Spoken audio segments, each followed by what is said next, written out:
আমার দুষ্টু মিষ্টি ভালোবাসার বন্ধুরা কেমন আছো সবাই? আশা করি অনেক অনেক ভালো আছো। আমি তোমাদের নীলু আপু। চলে এসেছি নতুন গল্প নিয়ে। আজকের গল্পটি শুনলে তোমাদের দাঁড়িয়ে যাবে, তাই গল্পটি শোনার আগে অবশ্যই হেডফোন ব্যবহার করো। আজকের গল্পের মূল নায়িকা হল আমার মা হেনা। আমি কখনোই ভাবিনি যে আমি আমার মা হেনাকে আমার নিজের স্ত্রী হিসেবে পাব। যেদিন মা আমায় অনুভব করল যে আমি বাড়ির কর্তা, আমার নাম রাজু। কয়েক মাস আগে আমার বাবা মা মারা গেছেন, কিন্তু আমার আর মায়ের জন্য সব কিছুই রেখে গিয়েছিলেন। আমাদের জন্য একটি বাড়ি এবং ব্যাংকে বেশ ভালোমতো টাকা পয়সা রেখে গিয়েছিলেন। আমি একটি রাজ্য সরকারের কর্মচারী, আর আমার মাইনে বেশ ভালো ছিল। ঘরের কাজ করতে আমার একদমই ভালো লাগত না, আর আমার জীবন অফিস আর পাড়ায় আড্ডা মেরেই কেটে যেত। আমি কখনোই বাড়ি নিয়ে মাথা ঘামাই না। আমার বাবা বাড়ির বাইরের কাজকর্ম দেখত, আর মা বাড়ির ভিতরের দায়িত্ব নিত। তাই আমি কোনো চাপ ছাড়াই জীবনযাপন করছিলাম। কিন্তু যেদিন আমার বাবা আমাদের ছেড়ে চলে গেলেন, তখন আমি বুঝতে পারি যে মাকে সমস্ত কাজ করতে হয়। মা কিছু না বলেই প্রায় 1 মাসের উপর সব দিক সামলাচ্ছিল এবং কখনো অভিযোগ করেনি। কিন্তু একদিন মা আমার উপর অনেক চেঁচিয়েছিল। মা আমার উপর রেগে বলেছিল, তুই একটা দায়িত্বজ্ঞানহীন ছেলে। তোর বাবার অবর্তমানে তুই বাড়ির কর্তা, তাই তোকে পরিবারের সমস্ত কাজকর্মের দায়িত্ব নেওয়া উচিত। মায়ের জন্য আমার খারাপ লাগল এবং তখন থেকে আমি বাড়ির সব কাজকর্ম করতে শুরু করলাম, আর মাকে সবভাবে সাহায্য করতে লাগলাম। আমি বাড়ির বাইরের সমস্ত কাজ করতে লাগলাম এবং মা আর কখনো অভিযোগ করেনি। মা খুব খুশি হয়েছিল। প্রতিটি জিনিস ভালো চলছিল, যতক্ষণ না বুঝলাম মাও একজন মহিলা। আমার এখনও সেই দিনটি মনে আছে।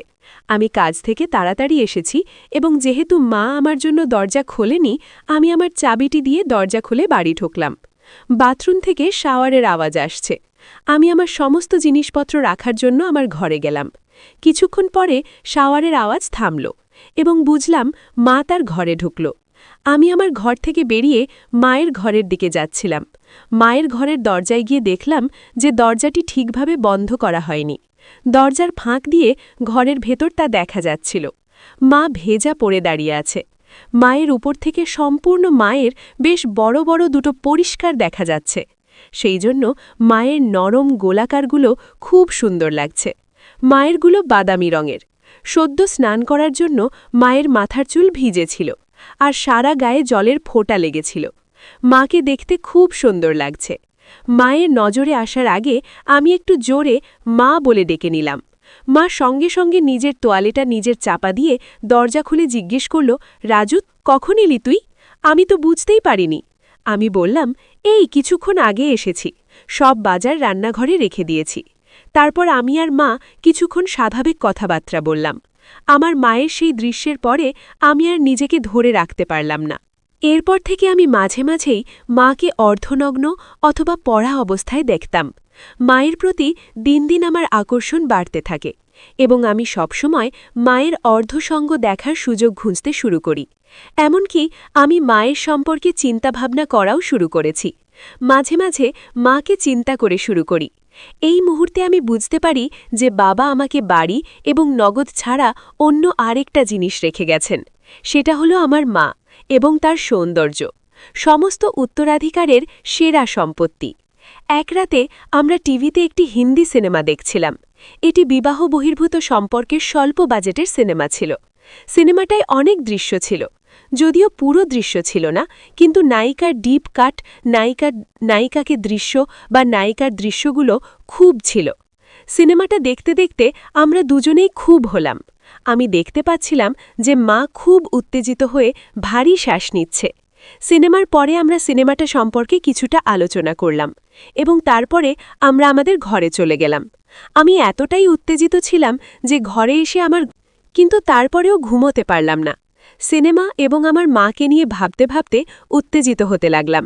আমি দেখলাম যে আমাকে কিছু করতে হবে। আমি চিন্তা করলাম, যেহেতু আমি বাড়ির কর্তা, তাই বাড়ির মহিলাকে আমার কর্ত্রী বানাতে হবে। আমি আমার বাড়ির মহিলাকে সন্তুষ্ট করব এবং সে আমাকে সন্তুষ্ট করবে। আমি এটাও জানতাম যে মহিলাটি আমার মা এবং সে আমাকে তার অংশীদার হিসেবে গ্রহণ করবে না। আমি সেটা মাকে বোঝালেও সে সেটাতে রাজি হবে না। তাই সবচেয়ে ভালো জিনিস হবে প্রথমবার মাকে জোর করা। একবার যদি মাকে জোরে করে আনতে পারি তাহলে সে পরে আমাকে তার প্রেমিক হতে দেবে। এই সব ভাবতে ভাবতেই আমার আবার শক্ত হয়ে গেল। আমি আস্তে আস্তে আমার ঘর থেকে বের হয়ে মায়ের ঘরে চলে গেলাম। দরজা বন্ধ থাকলেও লক করা ছিল না। আমি দরজা খুলে মায়ের ঘরে ঢুকলাম। মায়ের ঘরে নাইট ল্যাম্প জ্বালা ছিল। মা দেওয়ালের দিকে মুখ করে শুয়ে আছে। আমি এগিয়ে দেখলাম যে মায়ের নাইটি সরে গেছে, আর নাইটির মধ্যে দিয়ে মায়ের দুটো গুটন জেন বেরিয়ে আসছে। মায়ের গুটন খুব সুন্দর এবং ধীরে ধীরে মায়ের নিঃশ্বাসের তালে তালে সেটা কাঁপছে। বাবা মারা যাওয়ার পরে থেকে মা একা একা শুতো। আমি স্থির করলাম যে যদি কখনো মায়ের সাথে আমি শুই তবে সেটা আমার বিছানায় করব, কারণ ওই বিছানাতেই বাবা বেঁচে থাকার সময় মা বাবার কারণ আমি চাইছিলাম মাকে আমার কর্ত্রী বানিয়ে একই বিছানায় শুইতে। এরপর আমি মায়ের হাতটি ধরে বিছানা থেকে টেনে নামিয়ে তাড়াতাড়ি আমার ঘরে নিয়ে এলাম। মা ঘুমের ঘরে কিছু বোঝার আগেই আমার ঘরে এনে দরজাটা লক করে দিলাম। মা থতমতভাবে আমার দিকে চেকিয়ে জিজ্ঞেস করল, কি করছিস? আমি কিছু না বলে মায়ের নাইটি টানতে লাগলাম। মা দু হাতে করে নাইটি ধরে আছে যাতে আমি সেটা খুলতে না পারি, কিন্তু আমি তখন পাগলে হয়ে আরও জোরে টানতে লাগলাম, আর মায়ের সব চেষ্টা ব্যর্থ হয়ে গেল। মায়ের গা থেকে পুরো নাইটিটা টেনে নিলাম। মা এবার বুঝতে পারছিল যে কি হতে চলেছে। মা শুধু পেটিকোট পরে আমার সামনে দাঁড়িয়ে আছে। মাকে ওই অবস্থায় দেখে আমার বেনা ফেটে বেরোতে চাইছিল। এরপর মাকে কাছে টেনে তার ঠোঁটে চুষু দিতে চেষ্টা করতেই মা আমাকে ধাক্কা দিতে শুরু করল। মা নিজের মুখটা সরিয়ে নেওয়ার চেষ্টা করছিল, কিন্তু আমি দু হাতে মাকে ধয়ে নিজের কোলে বসিয়ে দিলাম। তারপর মায়ের দুটো ঠোঁট ভালো করে চুষতে লাগলাম। নিজের জিভটা মায়ের ভেতরে দিয়ে মাকে খুব ভালো করে চুষতে লাগলাম। মায়ের বাধা দেওয়ার শক্তি যেন কমে গেল। মা চুপচাপ দাঁড়িয়ে রইল। কিছুক্ষণ পরে যখন মাকে ছেড়ে দিলাম তখন মা তাড়াতাড়ি ঘর থেকে বেরোবার জন্য দরজার দিকে যেতে লাগল। আমি দৌড়ে মায়ের দিকে গেলাম এবং এক হাতে মায়ের চুল ধরে আবার বিছানার কাছে নিয়ে এলাম। মা অবশেষে জিজ্ঞেস করল, কেন তুই আমার সাথে এরকম করছিস? আমি বললাম, কারণ তুমি আমায় বলেছিলে যে আমি বাড়ির কর্তা, তাই আমি তোমায় আমার কর্ত্রী বানাতে চাই। মা বলল, কিন্তু আমি তোর মা, মায়ের সাথে এসব কেউ করে না। এই বলে কাঁদতে শুরু করল। তুমি মায়ের সাথে সাথে একজন মহিলাও, তাই না? এই বলে মায়ের জবাবের অপেক্ষা না করে আবার বললাম, মা, তুমি আমায় আর বাধা দিও না। বিছানায় শুয়ে পড়ে আমার জন্য প্রস্তুত হও। আমি মায়ের পেটিকোট দড়িটা খুলে দিলাম, আর তারপর নিজের লম্বা শক্ত বেনা বেরিয়ে এলো। মা আমার দিকে তাকিয়ে দেখে নিজের মুখটা ঘৃণায় সরিয়ে নিল। এরপর মাকে বিছানায় শুইয়ে দিয়ে মায়ের উপর শুয়ে পড়লাম, কিন্তু মা তখন নিজের হাত দিয়ে আমার বাধা দিচ্ছিল। এবার মায়ের দুটো হাতের কবজি একসাথে এক হাত দিয়ে ধরে মায়ের মাথার উপর ধরলাম, আর একটা হাত দিয়ে মায়ের গুটন ধরলাম। মায়ের কালো ঘন জনি ঢাকা ছিল। মা পা দুটো একসাথে চেপে রেখেছিল, তাই আমি আমার পা দিয়ে মায়ের দুটো পা জোরে করে ছড়িয়ে দিয়ে একটা আঙুল ভেতরে দিলাম। মা হিসিয়ে উঠল আর বলল, এরকম করিস না, এটা পাপ কাজ। আমি কোনো কথা না বলে মায়ের চুত খেতে খেতে লাগলাম। কিছুক্ষণের মধ্যেই মায়ের চুত ভিজে গেল, আর মা শুধু না না করতে করতে বের করে দিল। মা হাঁপাতে হাঁপাতে বিছানায় পড়ল। এবার আমি মায়ের হাত দুটো ছেড়ে দিলাম, আর মায়ের বাধা দেওয়াটাও যেন বন্ধ হয়ে গেল। এবার আমি মায়ের গুটন উপভোগ করতে শুরু করলাম। কিছুক্ষণের মধ্যেই ঘুমিয়ে গেলাম। পরের দিন সকালে যখন উঠলাম, মাকে বিছানায় দেখলাম না। আমি তখনও আমার বিছানায় ছিলাম। আমার এখনও মেঝেতে পড়ে রয়েছে, তবে আমার মায়ের চিহ্ন নেই। এক মুহূর্তের জন্য আমি ভাবলাম যে আমি কি স্বপ্ন দেখছিলাম, কিন্তু তারপর যখন বিছানায় দেখলাম যে রক্তের দাগ, তখন বুঝতে পারি যে এটি স্বপ্ন নয়। আমি সত্যি করেই মাকে রাতে চুত মেরেছি। আমি তখন খুব অপরাধবোধ অনুভব করলাম। আমার ঘরের বাইরে হাঁটার মতো সাহস আমি পেলাম না। আমি যতক্ষণ পারলাম ঘরের মধ্যেই থাকলাম। এটা ভালো যে সেদিনটা রবিবার ছিল। কয়েক ঘন্টা পরে আমার মা দুপুরের দিকে আমার ঘরে এসে আমায় ডেকে বলল, অনেক বেলা হয়ে গেছে, তাড়াতাড়ি ঘুম থেকে উঠে পড়। মায়ের ডাক শোনার পরে আমার মধ্যে কিছুটা আত্মবিশ্বাস ফিরে এলো। আমি তাড়াতাড়ি বাথরুমের কাজ করে আবার নিজের ঘরে চলে এলাম। আমি আমার মাকে আরও বেশি সময় এড়াতে চেষ্টা করেছি, যতক্ষণ না সে আমাকে আমার লাঞ্চ খেতে ডেকেছিল।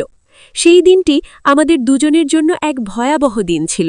আমরা কখনোই কোনো কথা বলিনি, এইভাবে আরও কয়েকদিন পার হল, যেখানে আমি আর মা দুজনকে এড়িয়ে চলতে লাগলাম।